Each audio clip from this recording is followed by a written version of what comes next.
This is Kesman 93.3 FM, a new wave of excellence in radio. So the game say Koswa, I am a chef from the first 11 coaches in the Baba and how we deploy players on the further play. The moment I'm who Habib, me who Mudasiru, me who Kayeke, Ewo Kotoko Medford, the first question I'm going to say, are the Kotoko Nyadra or Maji Liginana? Because the moment I be who that Medford, the chance of coach never conserve middle no, and he's going to protect the defense no person pressure be ba almost. Into game now or sitting deep. Meanwhile, or one player pay for transition. That is Emmanuel Jamfi.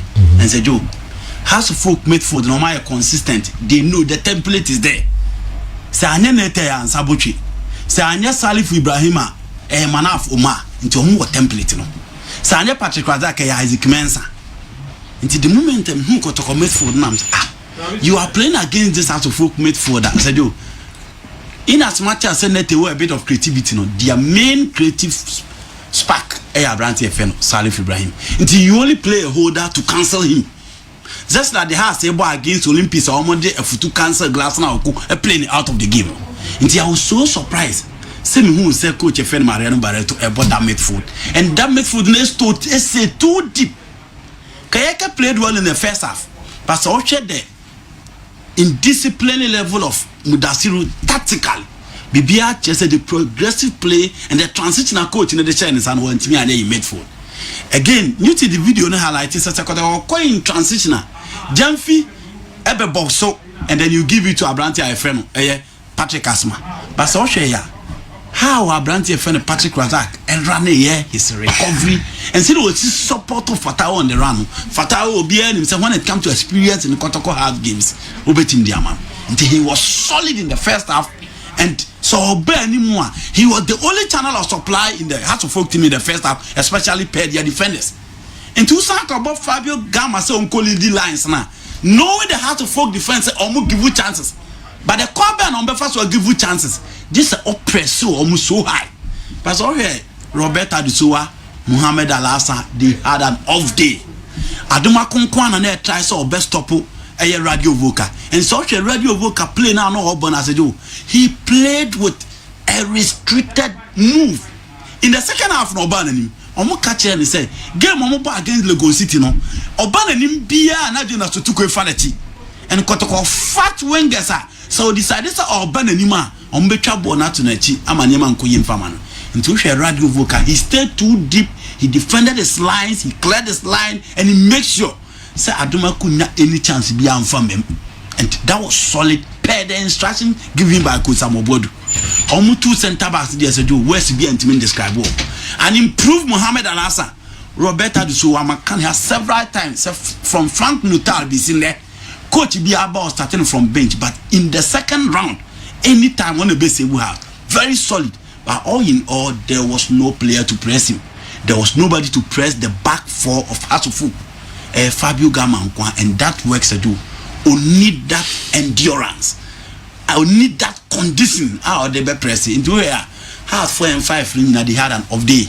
Bono be omoji omunan to was still possess a bono a futu pieba and the moment omo be church up a heart to folk me for no. Who said Salifun so a draw deep and look at the free Banian and then a branch feno Obin Junior. Obin Junior ball na ankasa one check down movie. Basijo. Check his recovery. Check how no see press category fence now on the right, on the left, and look at the free banner. Check his confidence level when he say no see press the category back consistently. No presses are and said you give you so much problem to the quarter back line. Andrew Sapau issue say second time and I said you Martina say Kotokone has no man can say game who but it's by your mentality. Matthew and him could do ye and Andrew Sapau and so ababe. Enra Kotoko back for to me, he was my man of the match. Very solid and anytime be a backup battle no. Or today say the few games so no so experience we did the setup and sometimes this young guy should be given opportunity. Very solid and he plays so well. But Joe, the difference and I feel say Barreto and get things right. One steady House of Folk team you don't play against this House of Folk team that is very combative in defense with Fabio Gama as a false nine. Into whoever the supplies, it wasn't coming from Udasiru, it wasn't coming from Jemfi, it wasn't coming from Adomako. Into no, I isolated. Anytime Bia Obedu boss in Biana nobody there to support him. And a kotoko game no inside the area. And on the chance they will need strikers going forward. And the Kumeba and you the kind of pace or the buy.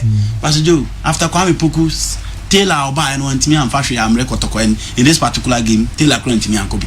Until the Kotoko problem apart from Sebare to Ben in Imayin, they will need a physical presence and a predator inside the box. But the difference no House of Folk showed promise and they were determined from the very first day. Saturday near the scarce character, and that was the true character that was showed. Chances be Brahma, but Osha Bona no more Bona. And said they want to win, they want to win, they want to win. And you know, said you, Omuna de Biaoka Secotone as you draw no matter problems or her. Omuna one. This is a clear unified force from the House of Folk camp. And after their game against Olympics, Namu said they were right. Before you can stop them. This season in the second round, they've improved so well. And some more board winners are doing some board now become transform House of Folk team, from 13th, 9th, a mediocre side to a competitive team now. So few teams in the beat me especially playing at home. They deserve their 3 points and they fought for it. Also, few additions be here, 1 or 2. They will need a center forward. I'm going to compete with Aline Esperance. And the message I made by Eliana.